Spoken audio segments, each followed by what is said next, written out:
Really want women to spend more time seeking out platonic soulmates instead of these men because they're almost always going to disappoint us. So I've been promising y'all, oh, look at you away. I've been wanting to do a Valentine's Day video, but Valentine's Day is long gone. But I think every day should be Valentine's Day because it kind of is, because that's how women tend to love each other. Whereas men will literally be like, oh, I hate you every day, and then go buy chocolates at 7:30 p.m. from Walgreens on their way home and be like, here. Those men hate you. I have a lot to say on this. I want to first show you some examples that were actually in the New York Times. There were examples of the way that men love their partner. And some of them are actually good examples because I want us also to stop seeing love as like through the lens of romantic love. Because honestly, if you're going to get married to a man and you're a cishet woman, you need to stop thinking of this as like romance and think of it more as your best friend. Does this man treat you the way your best girlfriend does? Now, I know some women don't have like a soulmate that's, a female friend. Or it doesn't have to be female, all right? Because a lot of times they could be transgender, they could be gay men, they could be anybody, but cishet men tend to make the worst friends. So whatever friend it is that like gasses you up and believes in you and calls you on your stuff too, because you can't grow and learn and change if you don't have someone who's willing to be brave enough to be honest with you, but also in a very thoughtful, constructive way. And hopefully you return that favor back to them, right? It's not one-sided. But I want women first to start asking themselves, does this man treat me as good as my best friend does? And if the answer is no, then that man is going to exploit you. I don't care if he has the best D and eats this really well. He is going to exploit the crap out of you. And at best case scenario, just make your life harder. But usually take years off of your life, if not unalive you through your nervous system, financially ruin you, and just make you hate yourself. Because when you're with someone that doesn't see you as a person and devalues you regularly and doesn't appreciate you and doesn't even know you, that chips away at our already fragile self-esteem, because patriarchy has taught us at every turn to hate ourselves, right? So if a man is not in your life that you are dating, does not treat you as well as your best friend, please don't marry that man. So I want romantic love in terms of marriage and partnership for cishet women to be, and maybe not just cishet women, but just women in general, because also in like lesbian relationships too, like I hope that they're your best friend, but I don't want to speak on something that I don't experience personally. I know that men are just going to exploit women under patriarchy because of all of that entitlement that is at the root of all of it. That and self-hatred. I'm going to talk about one of my favorite love stories of all time that is about this, and that is this show, Grace and Frankie. Best love story I have ever seen in my life. This show taught me so much about relationships, about love, including romantic relationships. Anyway, I'm going to get into this in a second. I want to talk about Valentine's Day for a few reasons. Starters, I was celebrating Valentine's Day before it was a thing. There's a lot of things, I can look back at my younger self and be so embarrassed and ashamed by a lot of the ways I behaved. But there were some things that I really got right out of the gate. One of them is not dating men in general between the years of like 18 and 36. I'm not saying that all women do that, especially if you want children. But what I am saying is one of the reasons why I have such an amazing life is that I didn't want a man hijacking my life. And that is one of the reasons why I've been able to do so many things, is because they weren't hoarding my time, my energy, and distracting me and literally hijacking me into stuff instead of me going for what I want. But the other thing that I'm just starting to realize was such a big deal was that I had a Valentine. This was my best friend from elementary school and middle school. This is Jackie. And I remember I think it was when I was like 10 years old or maybe a little bit older. But I just remember, maybe it was a little older. I think maybe it was middle school. I just remember it was at a point in time where all of a sudden Valentine's Day wasn't about like giving your classmates stuff or giving your mom a Valentine. Now it was all about dudes. And I, of course, wasn't dating anybody. Maybe I had some crushes, but this was my BFF. This was my person. This was my soulmate when I was young. We were inseparable.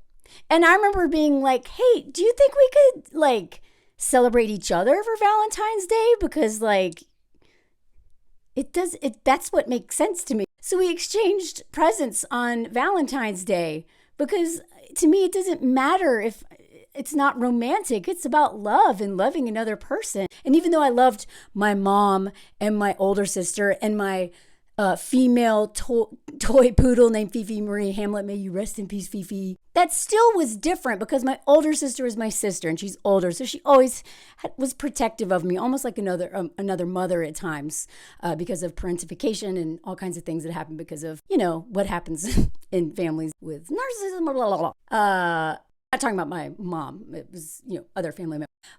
And then my mom is my mom, right? But Jackie was the first time I understood what partnership felt like, what like equal love felt like, where there wasn't some sort of power dynamic involved. Not like I had a power dynamic with my sister, but I kind of do, because she was older than me. And so everything she told me to do, I was like, okay, and I'm still a little bit like that, although we've become more equal with time. But I was like, okay, this is what feeling completely equal to somebody and also not being related to them. I loved that. And so we exchanged Valentine's Day presents every year. And then she moved away.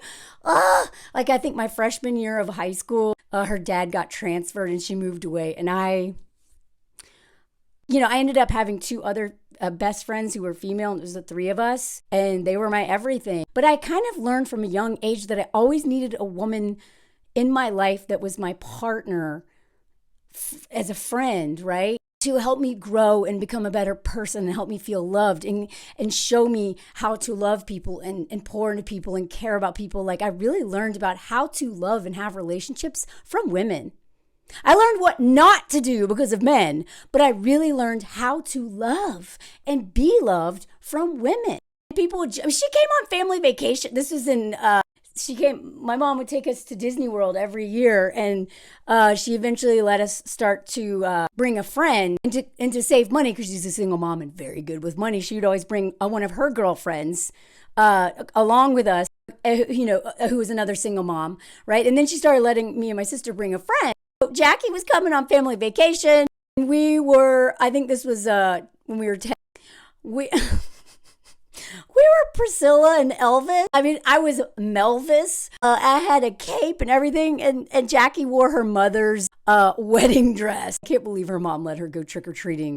A 10-year-old do this. But anyway, it took me days to get these sideburns off. I didn't realize you shouldn't use permanent glue on your face. Anyway, this was I understand why people have thought I was a lesbian for a long time because I always have a female soulmate. Also, I think part of that is because I just grew up, women are the only people ever really made me feel safe. No men in my life, really, until I found some good male friends after having a lot of trash ones. And until I met Anthony, my husband, no men have ever made me feel safe. Women are what made me feel safe and seen and loved. And again, women have taught me how to love and how to be loved, which is why I keep hitting on that. Date yourself and invest in your friendships because that you will carry those lessons and those high standards into your romantic relationship if you choose to even have them. At this point, I understand some women are like, I'm done,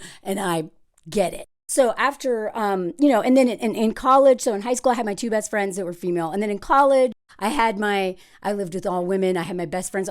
I just, time and time again, I kept learning the lesson again and again and again, that the only way I will feel safe and grounded and know myself and grow is if I have strong female friendships. And then the one time that I did not have that, when I first entered the outdoor world, because it was mostly men, I got so screwed. And then women came out of the woodwork because I was a ski instructor in Jackson Hole, Wyoming, and I tore my ACL 3 weeks into the season. I had to get surgery. The men literally didn't text me, didn't call, did nothing. Did nothing, didn't even talk to me. It was like I just died or something. And women that didn't even know me that well from ski school, showed up, brought me tea, got my meds, took me home from the hospital after surgery, did all this stuff that they really didn't, I had not earned that kind of care yet. And yet they just did it because that's what women have been taught to do. And so that was a very hard lesson from then on out. I was like, every time I go to a town, I'm going to find a female friend. And that's exactly what I did. I moved all the time. And my number one priority was to find a female friend, a good one. Not just anyone, because a lot of women can break your heart more than men. So I know that women can break your heart and often do. So I have actually learned the hard way that I have to set a very high standard for my friendships, just as high, if not higher, than for my romantic relationship. And actually, a few years ago, one of my female friends called me out for that. She was like, you realize that you do not hold some of the women in your life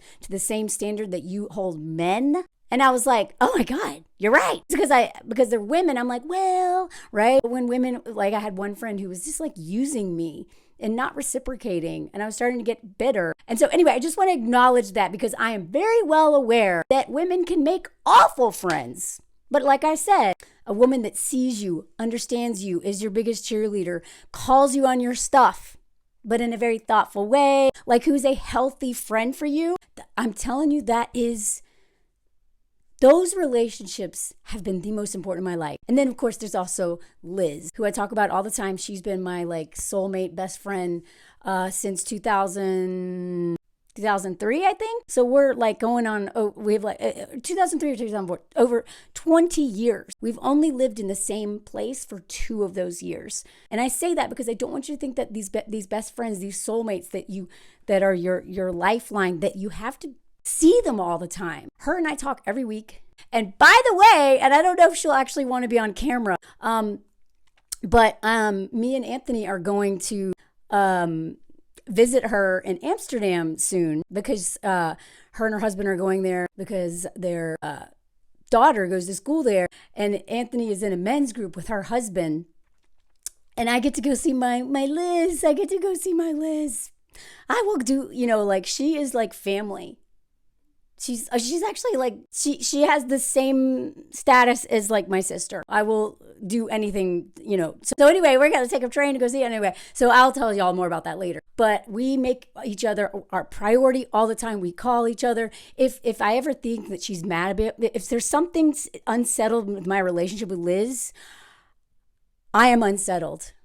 I'm not okay. And I even talked to her, on Valentine's Day or yesterday, I don't remember. And I was just like, I thought about you all day. Like we talk all the time about how we will always be as important to each other as our husbands are to us. And our husbands know that. And in fact, when I met Anthony, I was like, oh my God, you're like a male Liz. He's obviously a very different person. He's a man, he's French, different culture, like different personality, all of this. But I felt around him exactly how I felt around Liz. And I would not have known how to I would not have known what that felt like if I hadn't already felt it in a safer relationship, which is with a woman, because a woman is not going to exploit me not naturally, but by conditioning the way men always have. Anyway, every single town I've gone to, I'm always like, okay, I got to find a Liz. Right? I mean, no one's ever going to replace Liz. But every town I go to the bar. Like when I worked, when I first, after that whole thing in Jackson Hole, I was like, okay, I go to the bar. Anytime I moved house in Jackson Hole, when I lived in South America, literally every time I move to a new town, first thing I do is I find female friendship. So I'm really good at it. Even if it means I go to the bar and have, this is before I had cell phones, piece of paper. And if I meet someone cool, I'm like, what's your number? How do, I will literally make lots of effort because they are my lifeline. They're my oxygen mask. Without women, I would not ever navigate this world or survive men, because women are the ones who remind me I don't deserve this, or he's manipulating you, or because of all of my social conditioning and trauma, it's responses and all that stuff. It's the women who saved my life when I was in an abusive relationship. It's the women who have saved my life multiple times, who've always looked out for me, who've always protected me. It's never been men. It's never been men. I mean, now my husband is, very protective of me in the good ways. But I have never, ever expected men to protect me because they never have. Because I always know it's going to be women. And this has been proven. It's always women saving women and girls. So I also want to show you an example of women are so used to not being fully loved. So before I go into a little bit about Grace and Frankie and why I love that show so much, I want to show you this thing on the New York Times where they're giving examples of what love looks like. And it's is that really love? Because wow. We're going to start out strong with this one. For a decade, all my wife has wanted for Christmas was for me to get a colonoscopy. Like, I can't believe they included this, because these are all like supposed to be very heartwarming, being like, love doesn't have to be flowers and grand gestures. Love can be the little things. But this makes me so mad. All my wife ever wanted for Christmas, God forbid she expect anything that's about her. All she wanted was for me to take care of myself and not die of cancer. This year, she got what she asked for. Now that's love. Fork you, Doug. Doug, I hate you. That is not love. That is not love. She's like, please don't turn me into a hospice wife. And Candace Kelly is the one who made that term popular. I love that term. It's one of my favorite. And this man she's like, please don't turn me into a hospice wife. Please don't. And after 10 years, he's like, okay, I'll get a call. I can't believe that they would even print this thinking that is supposed to actually move us and be like, oh, wow, that's love. Ugh. This is another one. My husband and I joke that our love language is chores. He never gets me flowers. That's okay, because I hate flowers.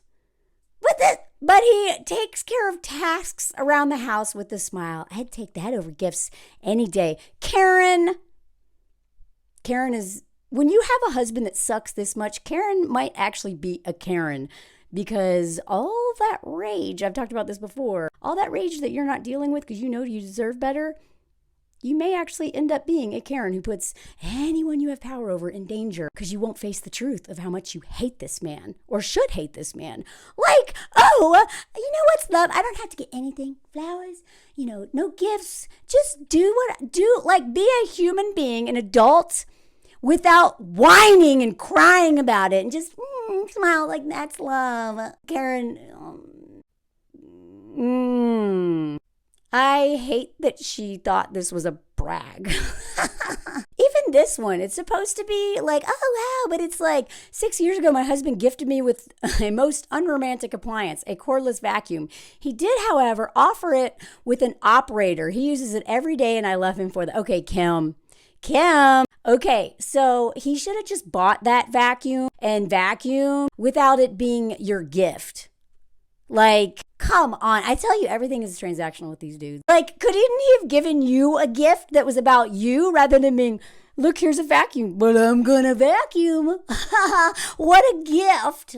Fuck you, husband of Kim. Now I want to point out an example of something that actually, it's about love and thoughtfulness rather than like, flowers and bears and stuff. This is like the everyday love. My husband always makes sure that my car's gas tank is full, the windshield wipers are in good shape, and the fluids are topped off. That's his way of telling me that he'll never leave me stranded. I mean, okay. Like, if that's all he's doing, then I hate this. I hate this for you, Diane. But I will say that one of the things that I hear so many divorced women say is that their husbands were like, oh, claim to be their protector and claim to be in charge of all these things. Like, going to check their oil, But they don't. They literally don't. And so a lot of women are actually in danger a lot of times because the men who are supposed to be taking care of these things don't.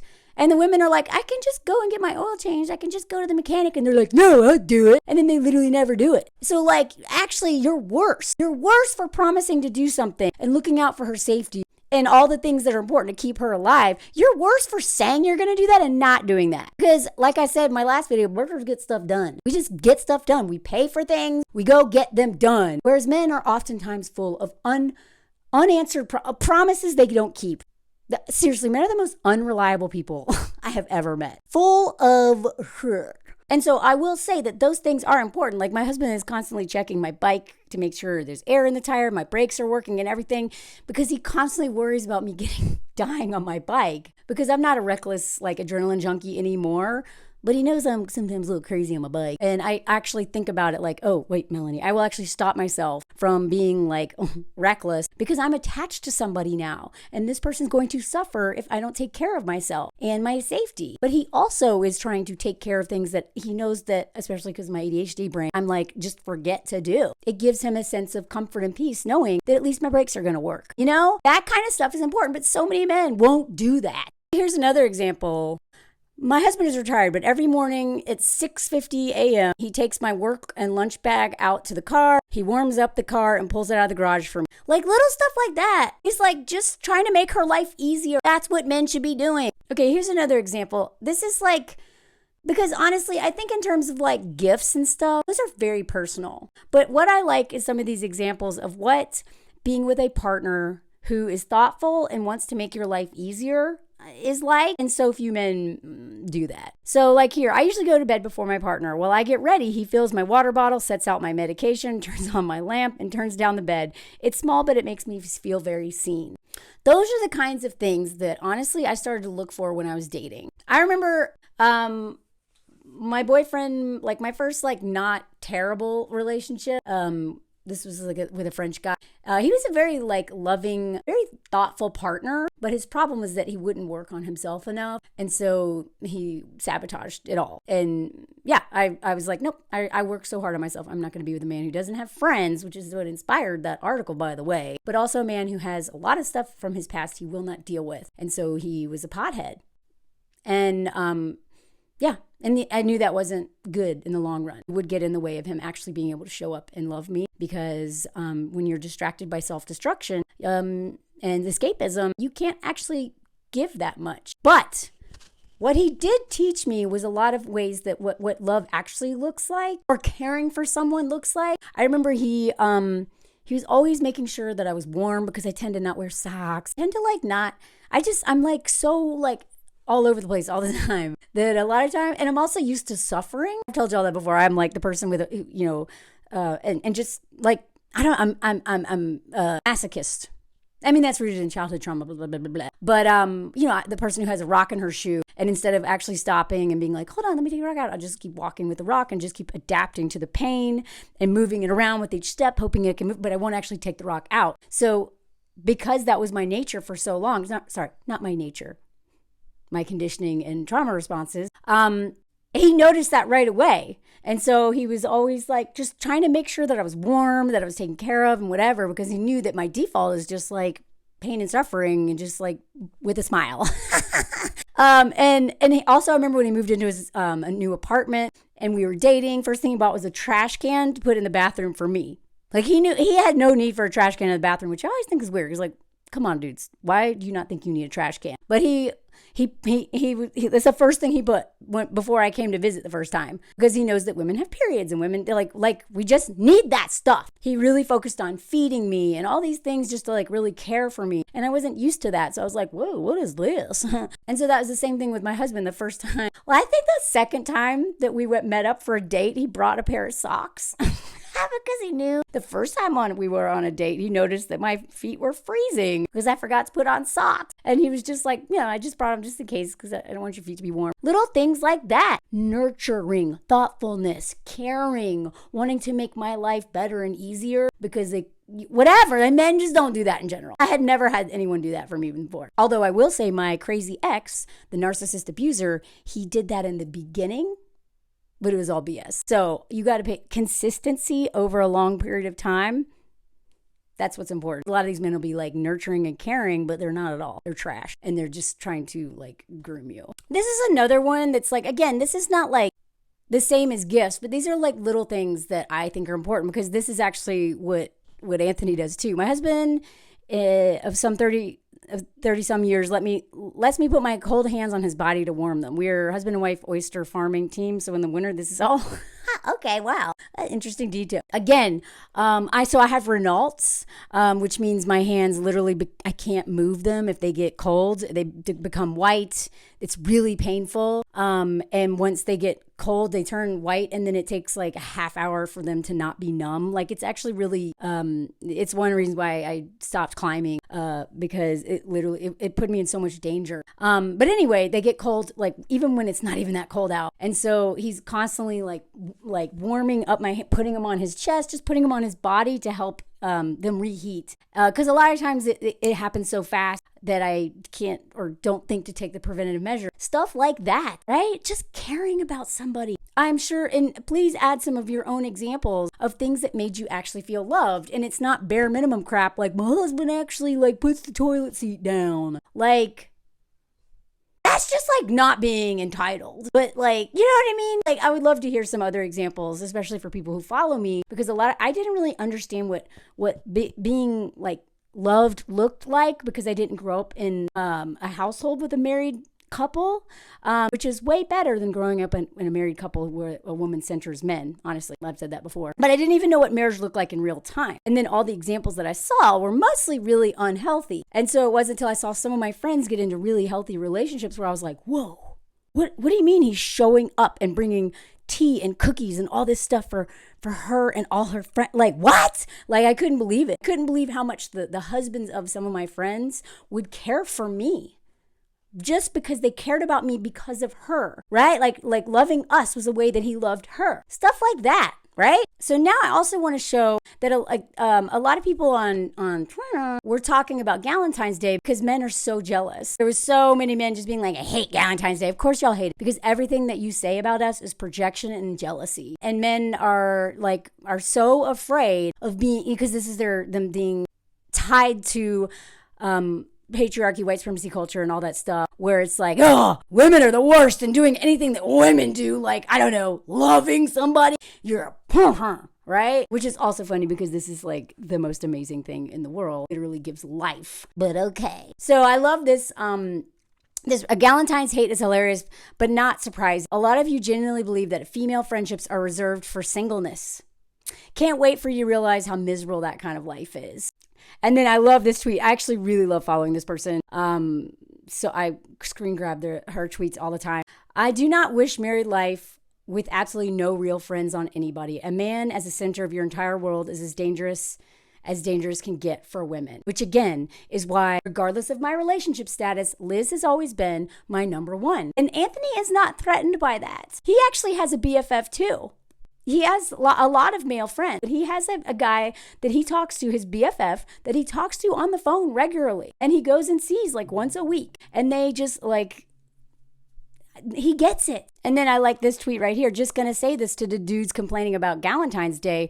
We men could have a Palentine's Day where we hang out out of mutual respect, appreciation, and yes, love for one another. Good for those suffering from loneliness. But because of men's, refusal to let go of power and control over women, they worship or, subscribe to toxic masculinity and patriarchy and all the terrible things that come with that. Y'all could have love. You could feel love. You could know love, but you never will unless you unpack this stuff and start working on seeing women as human beings instead of mules and free labor and non-human.